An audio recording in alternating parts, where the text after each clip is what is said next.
welcome back to another really fun reading vlog. This is going to be the year of reading vlogs, just so you know. A lot of my videos are going to be vlogs because I have so many ideas and I'm just ready to execute them all. Today we're going to be reading some of the internet's favorite books of 2025. I sat down and watched a ton of end of year content at the beginning of January. I watched a lot of favorites videos on YouTube. I watched a lot of favorites videos on TikTok. I consumed a lot of favorites posts on Instagram, and I've compiled a list of the most popular books from not only each platform but also overall. I'm going to be reading 5 books in this video. They are BookTok's favorite book of 2025, Bookstagram's favorite book of 2025, BookTube's favorite book of 2025, the overall favorite book of the bookish internet of 2025. And also, I'm going to be reading a book from the person I have the most favorites in common with on BookTube. So let's go through the books I'm going to be reading in this video. I did not film any kind of like compiling of the data. I just did it over the course of a couple of days. I just watched a lot of BookTube, I scrubbed a lot of videos, I watched a lot of TikTok, I scrolled through a lot of Instagram posts. So let's talk about the findings of all of the data. The number one most favorite book across all 3 platforms in 2025 was Wild Dark Shore by Charlotte McConaughey. Across all 3 platforms, BookTok, BookTube, Bookstagram, Wild Dark Shore was mentioned 36 times. That's a lot of mentions. Unfortunately, I have a bit of a confession to make surrounding this book. I DNF'd it in 2025. Yeah, I read Charlotte McConaughey's other 2 books, Migrations and Once There Were Wolves, and those both ended up on my favorites of the year last year. So I was positive that Wild Dark Shore would make it as well. And when I picked it up to read it, I think I DNF'd it around the 70% mark. I read quite a bit of that book, and I did not find the same love for it that I found with the other 2 books of hers. Everything that I loved about Migrations and Once There Were Wolves, I absolutely hated in Wild Dark Shore. That was not going to be the book that I read for this video, unfortunately. Even though it was the most mentioned and I technically had not read it, I did DNF it, so I'm counting that as a book that I've read. After Wild Dark Shore, the number one most mentioned book on the bookish internet was Heart the Lover by Lily King, which I was really excited to see just because this is a really highly anticipated read for me. It got mentioned 30 times across the 3 platforms. It was already on my TBR. I was already excited to read it. I was gonna find a way to read it relatively soon anyway, and this video just gave me a good excuse. So this is the first book. The second book I'm going to be reading for this video is the Bookstagram favorite, and actually the number one most mentioned book on Bookstagram was also Heart the Lover,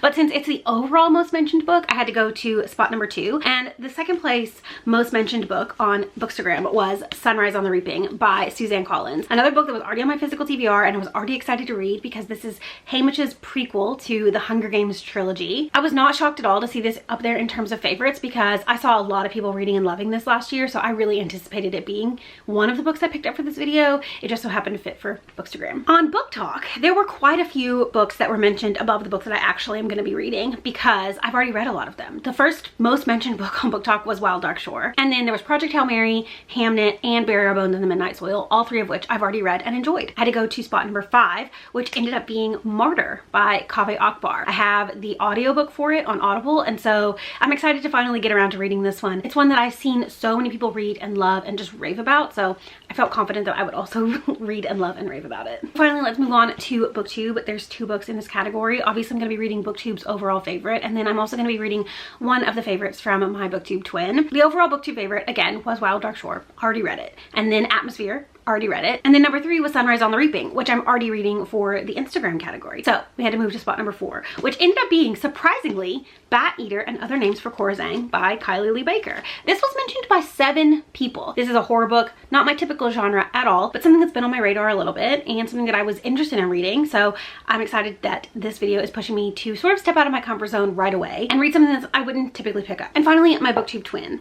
I watched a lot of favorites videos on BookTube. I think somewhere around 30 to 40 videos. I watched so many. I would also say it wasn't about the amount of books that I had in common with them so much as it was the percentage, because not everybody mentioned 12 favorites of the year or 10 favorites of the year. Some people only mentioned 5, some people did 15, some people did 26. I figured out the percentage of commonality with myself and all of these people, which took a long time and honestly was just so extra, and I really, you know, my husband was like, you gotta stop, you're doing too much, but I was already too far in at that point. So for a long time, there were 3 people that were tied. But one of the last couple of videos that I watched was from a creator named Grace Gordon. I'd never seen her channel before, and now I'm subscribed and I love her content. I think that she has just a really eloquent way of speaking about books. I love her tone of voice. There's something really relaxing about her videos, and I was really excited about her favorites list. We had 5 books in common. She talked about 11 books in her favorites video, and I had also read and loved 5 of them, which is by far the most. It was like 45%. These are Grace's 11 favorite books of 2025, and I already read and loved 5 of them. Like I said, I've read and loved Wuthering Heights, I've read We've Always Lived in the Castle, I've read Pride and Prejudice, I've read Margot's Got Money Troubles, I've read Smoke Gets in Your Eyes. I really enjoyed all of those books. So I knew I had to pick one of her other favorites. There were a couple on here that I was super interested in. I really want to read Flashlight, and I also really want to read The Idiot. I wouldn't be opposed to reading The Haunting of Hill House because I have read and enjoyed We Have Always Lived in the Castle, but one of her favorites was already on my physical TBR, and that is The Dutch House by Ann Patchett. And since this is the year of reading down my physical TBR, this felt like the obvious pick. So these 4 plus Martyr are the 5 books that I'm going to be reading in this video. We've got such a wide variety of genres here. We've got historical fiction, we've got horror, we've got literary fiction, we've got YA dystopian, we've got a little bit of everything, and I'm so excited to be reading all of these books. Full disclosure, I've already filmed the vlog portion of this video, so I already know how it turns out. And now I'm gonna let you watch that, and then we'll come back and do an outro. I decided to go ahead and start with the book that I'm like the least confident about for the video. I wouldn't say I'm like the least excited, because I am to a certain extent excited about this book, but I don't read a lot of horror, so starting with Bat Eater and Other Names for Cora Zhang by Kylie Lee Baker is probably the right move, because if I don't like this book, or if I end up DNFing or whatever, then in my opinion the video can only go upwards, fingers crossed. But if I do like it, then we're starting off great. I have read the first couple chapters and I'm really interested so far. We're following our main character, Cora Zhang, who at the start of the COVID-19 pandemic, she is living with her sister in New York City, and they go out to find toilet paper one evening, and something tragic happens at a subway stop, and Cora's sister is killed. Then the book flashes forward a couple of months. Cora is working as a crime scene cleanup person. I figure that there's going to be some kind of like mystery investigation trying to figure out why her sister was killed and what exactly happened. Cora and her sister are Chinese, and so they face a lot of racism and scrutiny for being the like originators of the COVID-19 virus. Obviously, it's an incredibly racist thought to believe that any Chinese person is the reason that COVID-19 happened and the pandemic got as bad as it did, but obviously that was the narrative, that was the rhetoric that was going around early pandemic days. So I feel like this book is going to tackle some identity and race issues as well, which I'm excited to read, because I feel like there's a lot of like nuance in that conversation. Right now my child is taking a nap, so I figure this is the perfect opportunity for me to get a few chapters read and see how I'm feeling about it as the book continues on, and I will check in maybe around the halfway point, although the book is like less than 300 pages, so I might just read the whole thing. We'll see. It depends on how invested I get into the story. This book was doomed to some bad luck because both of the update clips that I filmed somehow have disappeared. I did end up finishing Bat Eater and Other Names for Cora Zhang last night, and I have a lot of thoughts about it. This was such a suspenseful book. Genuinely, from the very first chapter, I was freaked out about what was going on. The first chapter opens up in this horrific way, and then we flash forward and Cora is still very much dealing with Delilah's death and doesn't really know how to get out of this like cycle, this spiral that she's in. Cora has probably a fairly extreme case of OCD, and she's also an incredible hypochondriac when it comes to COVID. She double masks, she washes every inch of her skin every time she leaves her apartment and comes back. She wipes down everything. She is afraid to breathe on people. She just, every single interaction that she has with anybody is layered with this intense fear of getting sick. She's also dealing with the fact that these Chinese girls in her community are dying and nobody seems to be doing anything about it. So she and her 2 coworkers decide they're going to try to do something about it, and so they start investigating, and they uncover quite a bit of scary stuff over the course of this book. There are some genuinely tense moments in this book. A couple nights ago, I was laying in bed reading. Everybody in my house was asleep. My husband was asleep, my baby was asleep, all of the animals were asleep, and I was laying there reading,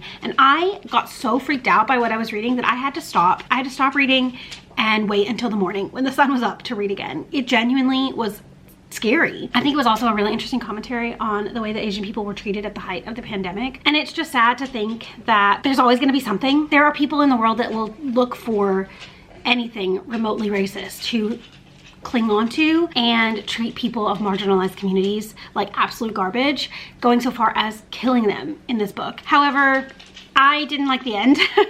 I think that the ending of the book just didn't quite stick the landing for me. It felt a bit anticlimactic after the incredibly tense buildup that we had throughout the course of the book. It's a short read, and I would honestly recommend reading it in like 1 or 2 sittings just to really experience the story fully. But I didn't love the end, unfortunately. I felt like it was satisfying, but maybe a little bit too neat. I will absolutely read more Kylie Lee Baker. This was so well written. I was so engrossed in the story and the characters. I was really invested in this new friendship that she formed with the 2 people that she works with, and I would read more from her in the future. I would definitely read whatever she puts out next. I also really liked the author's note at the end where she talks about writing this book based on her own experience living in New York during the height of the pandemic in those early days, and how afraid she felt for herself and for her people. But then she goes on to talk about, you know, the systemic racism of marginalized communities. And I really liked this bit that she said at the end: "Please do not pity Cora Zhang while condemning Trayvon Martin. Anti-Asian hate is real and deserves attention, but it is only one symptom of a deeply broken society, and we cannot understand or stop it without acknowledging the danger of white supremacy and all the other people it has hurt. Do not let your empathy stop at the borders of your own community." I really, really liked this. Would highly recommend. I'm really glad that I picked it up because it's so outside my comfort zone, and so I'm glad that this video pushed me to pick this up because I really, really enjoyed it. I think it'll stick with me, and obviously I'm now invested in reading anything Kylie Lee Baker writes in the future, so would highly recommend.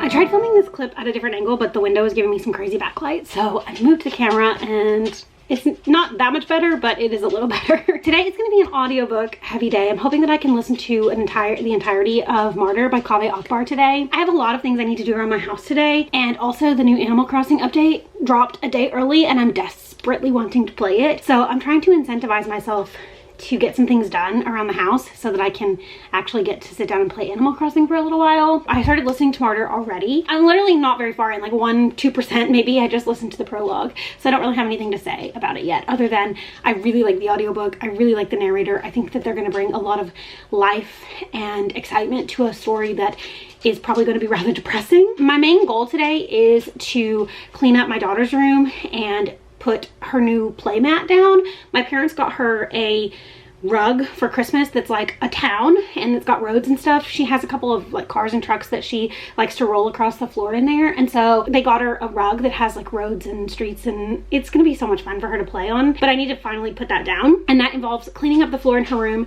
and moving the current rug out. I'll check in a little while when I'm a little further into the book and I have more to say about it. Okay, I'm in the baby's room messing with this play mat. I don't know how far into Martyr I am because Audible doesn't tell me the percentage. It just tells me how long I have left at the current speed that I'm listening.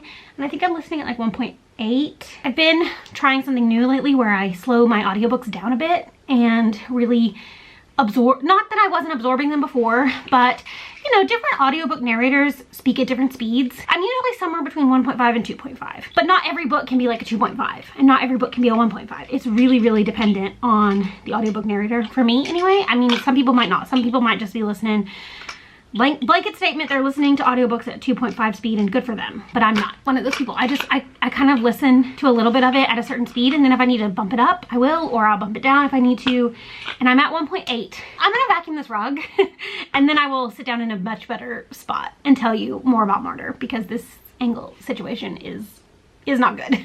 If you care, here is the mat all rolled out. I've got some toys around the edges trying to like just completely flatten it out. I do think she's gonna love it, but look how much smaller it is compared to her rug. I did the math and I have listened to 17% of Martyr, and I have a lot of thoughts so far. So let's talk about them. First off, because I haven't really talked about what the book is about yet, I will give you a brief synopsis. This book follows a man named Cyrus who is a recovering alcoholic and drug addict. He has always been obsessed with the idea of martyrdom because when he was a baby, his mother was killed in a plane crash. Her plane was shot down. He is dealing with a lot of internal struggle because not only is he a recovering addict, but he has like no direction in life, and his friends are very concerned for him. He's pretty much just stalled out, and he's trying really hard not to relapse. There's a lot of really interesting things at play in this book, but I haven't gotten quite to the crux of the story yet, which is I believe he gets really obsessed with this artist who is doing basically a sit-in piece of art where she sits in a museum and she talks about death, and he goes and speaks to her about her death. She's dying from cancer, I believe, and so he goes and speaks to her about death and his experience with death, and also the idea of martyrdom. I'm really invested in the story, and I really want to like keep going and finish it. I honestly was kind of bummed that I had to stop listening to sit down and record this, but I definitely wanted to give a bit of a little ways in update. I have on my current listening speed about 4.5 hours left of the audiobook. I am really hoping I can finish it today. Honestly, I'm hoping this can be just a one-day read. I'm really invested in the story. I really am liking it a lot. I feel like I could just fly through the rest of it if I go and sit down and just focus. We are going out to dinner with my family tonight. My dad is in town for just the evening, and so we're going to go eat with him, and we're going sometime between 6 and 6:30. So I don't think I'll be able to finish this before we go to dinner, but I'm definitely planning on finishing it before the end of the day. Good morning. I'm coming at you from a bad angle because I am, I'm making my child breakfast. I finished Martyr last night, and I don't know, I feel fairly conflicted about it. On the one hand, I think the writing was fantastic. It was a well-written book. I loved the imagery. I felt like the prose really captured the story without being like too overwritten, and I really liked the audiobook. I've said so many times the narrator just really brought the story to life. I liked the reading experience. However, the ending of the book left a bit to be desired for me. The very end it was just so out of place compared to the rest of the book. It should have ended maybe a couple pages before it did, and that last little bit, if you've read the book, you know what I'm talking about, but I'm trying not to spoil if you haven't read the book. Those last couple pages were just a bit odd and a bit like tonally different than the rest of the book, and it is supposed to, I guess, leave a little bit of like ambiguity to the story, but I just don't think it needed it. I honestly feel like it really felt like a bit of a gimmick. I felt like the point had already been made, and I had already gotten the point, and I already liked the point. You know, I was already understanding the book. I don't think it needed that last scene to drive the point home, and I just feel like it kind of cheapened the reading experience for me overall. I do seem to be the unpopular opinion there because most people have really been loving it, and good on them, honestly. By me not like absolutely loving it, it's not really losing anything, honestly, because it already has a pretty dedicated amount of people and fans giving it high ratings. After I got to a certain point, I was of the mindset that it wasn't going to be like a new favorite book. There was something about the way the book was written and the way the story was told that was sort of holding me back, and so I never thought, you know, this is going to be like my new favorite book of all time. But I did have a bit higher expectations for it than the way it ultimately ended up, so in that regard, I am a bit disappointed. I think it has some really interesting messaging around death and martyrdom and identity. It's a lot about identity, and I think it does a lot of that stuff really well. I just personally wanted it to go in a bit of a different direction at the end. I totally understand why it's on a lot of people's favorites lists, and I am happy that I finally got around to reading it because it has been on my TBR for a while. I guess I am a bit surprised that it's like Book Talk's favorite book though, just because notoriously Book Talk is a bit more romantasy, fantasy focused, which there's nothing wrong with that. I enjoy those kinds of books too. I don't know, I'm not trying to get in my high horse about it because I think everybody should read and enjoy what they want to read. Here's my child's breakfast this morning. She's having oranges, bananas, blueberries, and cheese. This is a pretty standard breakfast for her because she likes what she likes, and this is a good way to get some fruits and a little bit of protein in her system right away. Okay, happy Sunday. It is the afternoon.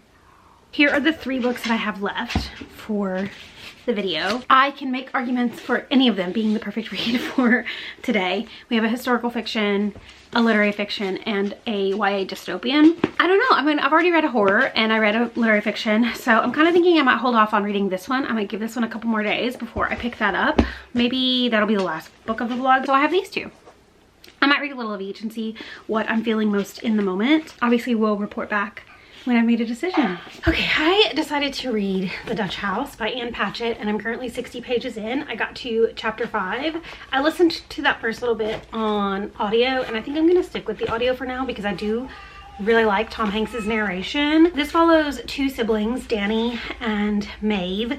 They have grown up in this sort of infamous house called the Dutch House that their father purchased once he sort of made his money in real estate. At the beginning of the book, his father gets remarried to this woman who is obviously very ambitious and wanting to further her own station in life, and the stepmother does not like the children and in fact basically pushes them out of the house and their father's life. It says that the story follows 5 decades of the Dutch House and what happens there.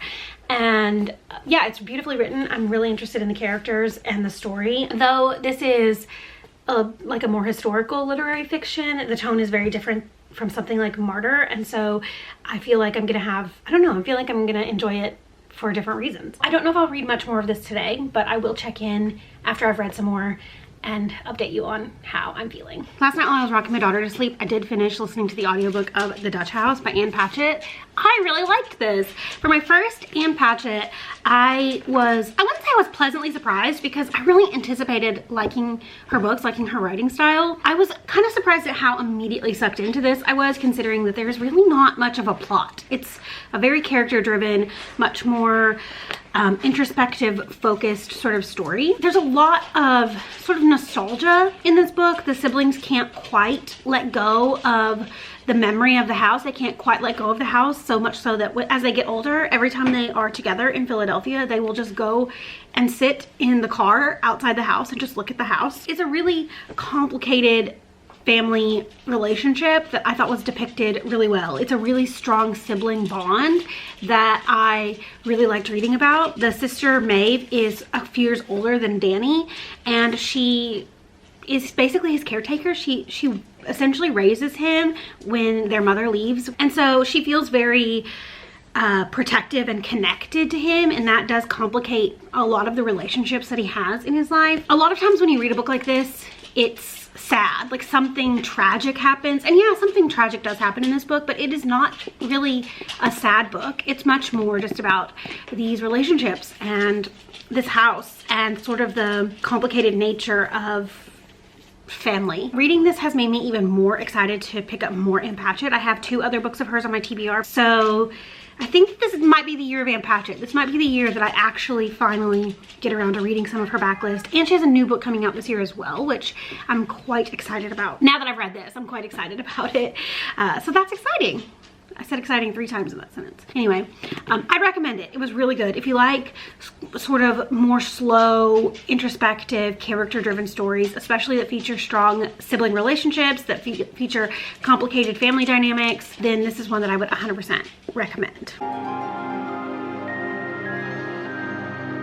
Today, I think I'm gonna focus on Sunrise on the Reaping, just because it'll be a nice change of pace to pick up something that's not literary, historical. This is a YA dystopian. I'm under no illusion that this is not going to be just as heavy and emotional as the other books that I'm reading in this video, just because I sort of already know the story based on the fact that I know the Hunger Games. I'm excited to get around to reading this finally. It's been, you know, kind of taunting me for a few months now, and I'm ready to see how I feel about it. I have a bunch of errands that I have to run today, so I'm gonna take the baby over to my mom's for a little while and go run my errands. I did get the audiobook of this from the library, so I'm gonna listen to it a little bit while I'm out and about. There's a chance of some winter weather later this week, and I live in the South, and we're just not equipped for winter weather here in the South. So I need to get to the store and just grab a few things just in case we're snowed in on the weekend. I should have no problem reading a good chunk of this while I'm out and about, and then I can sit down and finish it with my eyeballs later this afternoon when I get home. I will update a little bit more when I have some thoughts about this. Hi, it's been a couple hours. I'm back from the store. I have a reading update, and also I thought I'd show you my winter weather haul. First up, Rotel. We make a lot of salsa, so got that. Milk, staple for me and for the baby. This was the primary reason I went to Sam's. These cheese cubes, because full snacks on them, the baby eats them. We go through about a bag of these a week. I honestly probably should have gotten 2, but I don't know, it was a little crazy in Sam's. I got bagels because they looked good and fresh, and my dog just opened the back door. Hang on. How did you do that? I guess he jumped and turned the handle. I don't know. I also got pepperonis and this tomato sauce, pizza sauce, spaghetti sauce, pasta sauce. I don't know. I thought with these 3 things and some cheese that we have in the fridge, I could make little pizza bagels for lunch. I got some sliced cheese for sandwiches and some of this smoked sausage. We've been buying this a lot lately and making it into like sheet pan meals or soup or whatever. Bread, this was like the other main reason I went. And then I also went ahead and got more peanut butter. Cole has diabetes. I don't know if I've ever talked about that on my channel. He got diagnosed with diabetes last year, and he has pretty much cut out all sweets.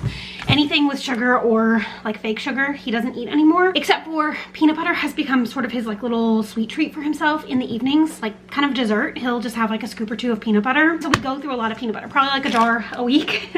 And the baby eats it too. So it felt right to just go ahead and restock while I was there. I got some more vanilla syrup because I put it in coffee. I put it in like a Coke, make like a vanilla Coke. I got a rotisserie chicken because they just put this out while I was there, and I can make a lot of things with a rotisserie chicken. I bought some of these Chex Mix peanut butter chocolate bars. This was an absolute indulgence. They were on sale and I already opened it and had one on the way home, and they're very good. I also got bananas because my baby eats bananas pretty regularly. Sometimes she's off them, but since we're gonna be stuck inside probably all weekend, or we might be stuck inside all weekend, I figured it was good to go ahead and restock on the bananas. And then lastly, I got Sumo oranges. I have actually never had a Sumo orange, but I know it's citrus season right now, and I know Sumos are in season for a little while longer, and these were not that bad of a price.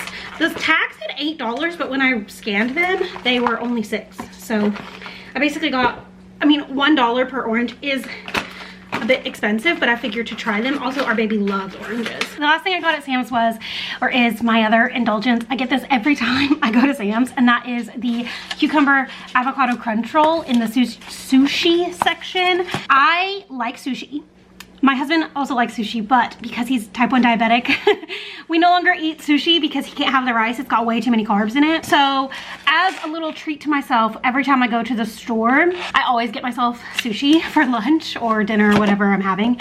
And right now it's gonna be lunch because it is, well, it's 2 o'clock. So it is well past lunchtime. I am 100 pages into Sunrise on the Reaping, and I'm really liking it so far. I love getting the backstory of Haymitch. You can barely see me. My white sweatshirt is blending in to the refrigerator. Anyway, I'm 100 pages into Sunrise on the Reaping.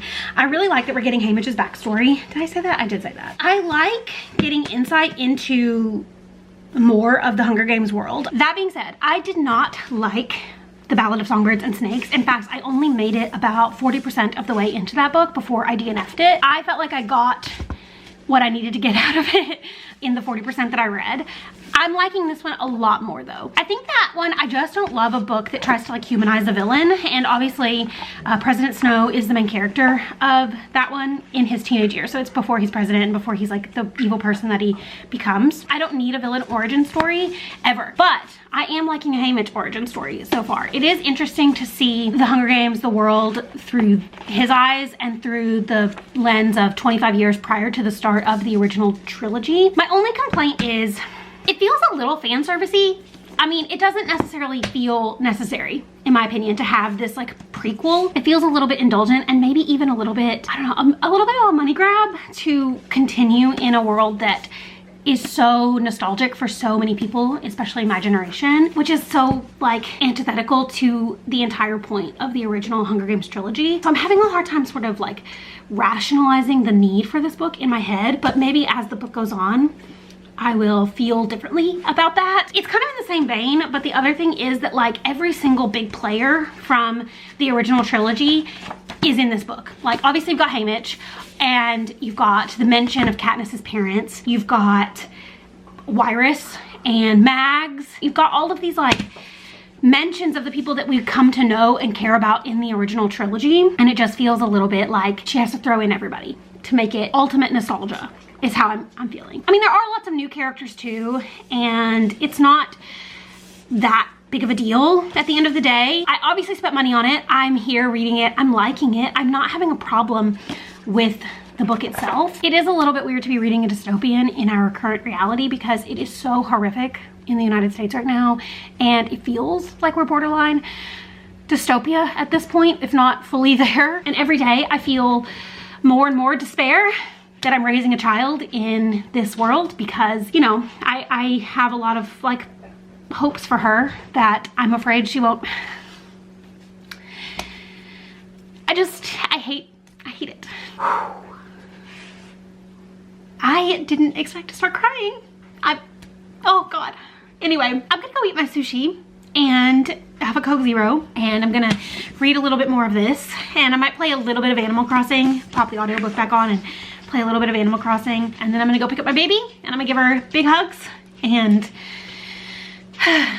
it'll be fine. Everything will be fine. I'll check in a little bit later when I'm a little further in, or I don't know, maybe when I'm done. I'm sorry that I cried. That's embarrassing, but it is reality. I am about 55% of the way through Sunrise on the Reaping. I'm on page 218, and I'm still really liking it. I'm still kind of struggling to see the necessity of the book.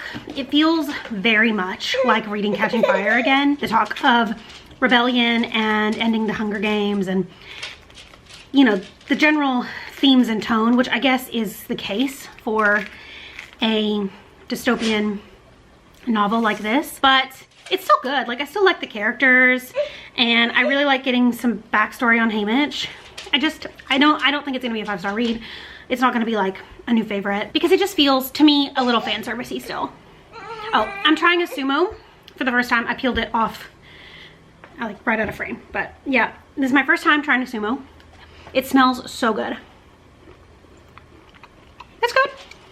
It's a little bit sweeter than like a regular orange or even a cutie or whatever. I don't know that it's worth like $1, but I'm not mad to be having it. I have, I think, like 150 pages left. I don't think I'll have a problem finishing it tonight because it is a really quick read and I am like invested, so I do want to keep listening. I'll probably update again when I'm finished, just because I don't think I'm gonna have anything more to say other than what I've already said. I finished Sunrise on the Reaping this morning, and I don't think my feelings for it have changed very much from what I've already said. I liked the book, thought it was well written. I really liked getting Haymitch's backstory. I loved getting like some information about some other characters that we, you know, meet in the original trilogy. I like that we get a little bit more context for certain things that happen in the original trilogy and why those things happen. I do like that Suzanne Collins is not afraid to tackle hard topics. The overarching message of not only the original Hunger Games trilogy, but also the prequels is that dictators are bad and resistance is important. And I think that is incredibly important in this time period that we're currently living in. I like that Suzanne Collins has used this sort of huge platform that she's built up through the Hunger Games books to continue to resist in a certain way. I like that she is not afraid to speak out on topics that have silenced many people. However, I feel like it relies very heavily on nostalgia. I don't necessarily think that's a bad thing, and I do like that we're getting like a wider scope of view in this world, and we're getting to see sort of how we get to the point we're at in the original Hunger Games trilogy. I think if you are new to the series, if you are first getting into it, or if you are like introducing it to your children or your cousins or your nieces and nephews or whatever it may be, it's kind of fun to experience the wide scope of the world. And I think that's why I say it relies heavily on nostalgia, because the people that are really like die hard for this book are people that are die hard for the original Hunger Games trilogy. I just feel a bit complicated about it just because I on the one hand, like I like the messaging of the book, but on the other hand, I would continue to be a bit skeptical if Suzanne Collins to continue to put out more of these like prequel books. I would just be a little bit hesitant to continue to support if it became a little bit more gimmicky. I probably need to sit on it a little bit longer and kind of reconcile my feelings about about it, but I did like the book. I thought that it was well written. I liked the characters. I thought the story was well crafted. It's like the existence of the book itself is what's giving me hang up, I guess. It is a very cold, gloomy, rainy day today. I think that's perfect for like just sitting on the couch, curling up with a blanket and a hot chocolate or coffee and reading. The goal is to read the entirety of Heart the Lover today. I would like to just sit down and like read it in one go, but I have a 1-year-old and she is quite needy in the best way possible. So I'm not gonna be able to just sit and read all day long, but I am hoping that I'll have pockets of time throughout the day to actually read this. I'm a little bit like kicking myself that I saved this book for last, just because I do think it's gonna be my favorite book of the video and potentially a 5-star read. And I think I've built it up a lot in my head.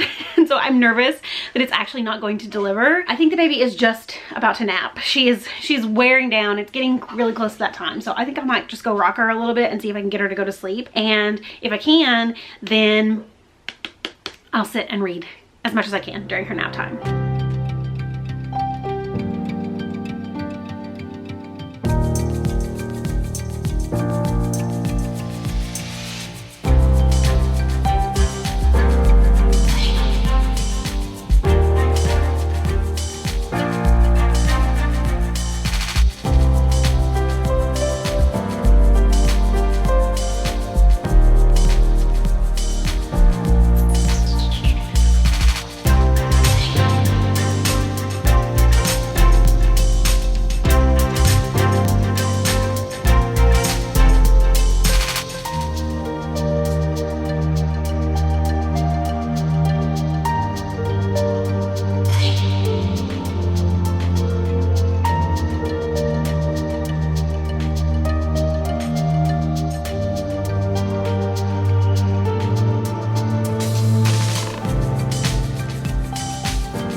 Perfect timing. I just read for 45 minutes and my baby slept for an hour. She just woke up and yeah.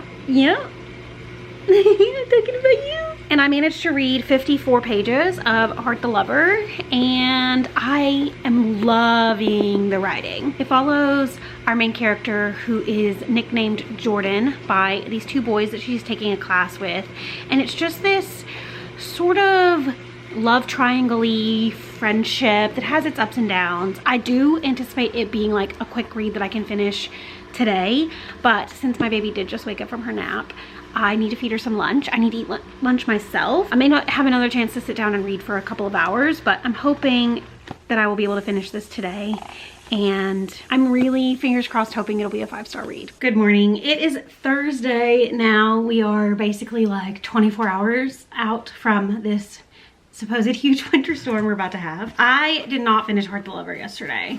We ended up getting invited to go over to my best friend's house for dinner last night, and we were over there for a little while, and then once we got home, we had to do like the baby's nighttime routine and all of that stuff, and I just didn't have as much time to read yesterday afternoon after she woke up from her nap. So I got to page 64, which I think is like 4 or 5 chapters in. I know that there is a vague connection between this book and Writers and Lovers, which is one of my favorite books ever. It's in my like top 5 books of all time. I feel like knowing that there's a connection is doing me a bit of a disservice because I'm like constantly looking out for it, and I know what it is at this point. Like, I'm aware of what the connection is because I also did get like mildly spoiled for it in someone's favorites video, so I kind of tried to put that out of my mind when I was going into this book, but I think I would have figured it out even if I hadn't been spoiled for it. So I'm not like mad. I mean, I was mad about it, but I'm not mad about it now that I've got like some context of the book. I just took the baby over to my mom's. I have a mountain of laundry I need to wash, fold, put away, all of that stuff. And so I don't know if I'm gonna be able to sit down and read very much, but I am about to make myself some breakfast,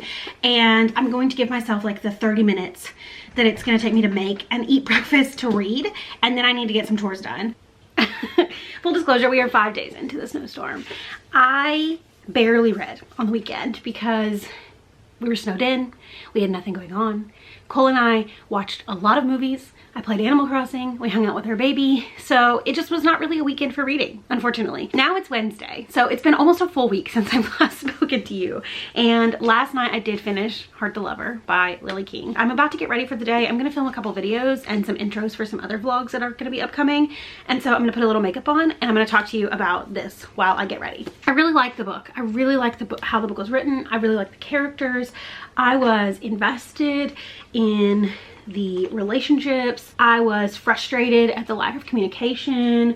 I was understanding of a lot of it because these people are 18, 19, 20, 21 years old and they are kids. They don't know how to talk to each other. They don't know how to deal with adult issues or problems. I appreciated that the book felt real. I appreciated that the characters felt like real, tangible people. I went into this with some high expectations, and I did know that there is some kind of vague connection to Writers and Lovers, which I was excited about, but also a little bit nervous and apprehensive just because I do love that book so much, and I didn't want this book to taint my reading experience or my thoughts and feelings about Writers and Lovers in the slightest. And I'm happy to report that did not happen. I think I have to separate the two in my mind. I would say that like the connection between the two books is mildly spoilery. However, if you've read Writers and Lovers, especially if you read it recently or if it's a book you absolutely love, I don't think it'll be hard to figure out how the two books are connected. I do think also that knowing that it's connected and knowing the connection between the two books sort of did hinder me loving Heart the Lover as much as I wanted to. I honestly think that it would have been a stronger book if it wasn't connected to Writers and Lovers in any way. I don't want to get spoilery for either book, but I do think there's some like continuity issues between the two that make this feel like a bit of an afterthought. I still love this and I still want to read everything that Lily King has ever written and anything she will write in the future because her writing's incredible. I love the way she writes characters. Everything feels so relatable, like I said. I just think for me, like I read Writers and Lovers at a perfect time in my life. I was at a bit of a crossroads and I wasn't really sure what my path looked like. I wasn't really sure where I was going, and reading that book sort of helped me be okay with the not knowing. I think my emotional connection to Writers and Lovers is mostly the time in my life in which I read it. I don't think that Heart the Lover is a perfect new all-time favorite book, unfortunately. I did really like it, and like I said, I will read anything that Lily King writes in the future. I totally understand why it is the most loved book on the internet this year, just because it's incredibly well written. It has very vivid characters. If you haven't read Writers and Lovers, read that one because it's better. But if you want to read Heart the Lover and you haven't read Writers and Lovers yet, I honestly would recommend reading that one first and then read Heart the Lover. Here's the finished look. I need to put lipstick on. So now I've read all the books and I have a little bit of an outro wrap up of all my thoughts. Overall, I would say that this was a very successful video. I read 3 books off of my physical TBR. I stepped a little bit outside my comfort zone with a horror book and I ended up really liking it. Though I didn't find a new 5-star read, I did have a really good time reading all of these books. I feel like my feelings about some of these are complicated.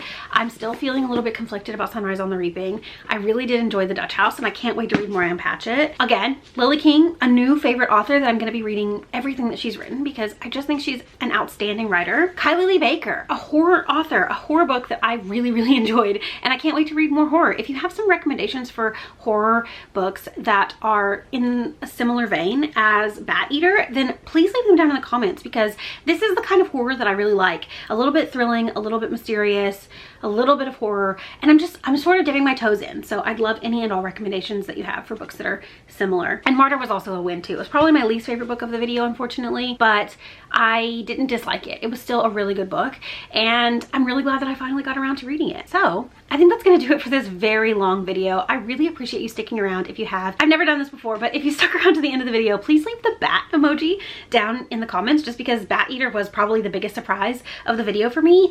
And I really appreciate you watching. I think it's gonna be a really good year and I'm really happy that you're here. So thank you so much for watching. I hope you enjoyed it and I will see you again very soon. Bye.